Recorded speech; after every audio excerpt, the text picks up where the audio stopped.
ان دو صفات کے بغیر نہ انسان دنیا میں کامیاب ہو سکتا ہے نہ آخرت میں۔ کون سی دو صفت؟ والدین کا احترام۔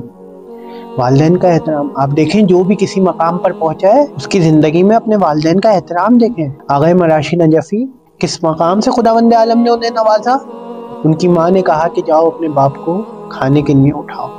یہ آتے ہیں کس طریقے سے اپنے والد کو اٹھاتے ہیں؟ احترام دیکھیں، آتے ہیں باپ کے پاؤں پر ہونٹوں سے سلانا شروع کر دیتے ہیں، ہونٹوں سے بوسہ دینا شروع کر دیتے ہیں۔ قرآن میں اف کا ورڈ ہے، اہل بیت فرماتے ہیں کہ اگر اف سے چھوٹا کوئی ورڈ ہوتا تو خداوند عالم وہ استعمال کرتا کہ ماں باپ کے سامنے اف تک بھی نہ کرے۔ استاد فرماتے ہیں یہ جو اف آیا ہے نا کہ ماں باپ کے سامنے اف تک نہ کرو، اس کا ایک مطلب یہ بھی ہے کہ اپنے ماں باپ کے سامنے اپنا درد ڈسکس نہ کرو جس کی وجہ سے ان کے منہ سے اف نکلے۔ دوسری صفت اساتید کا احترام۔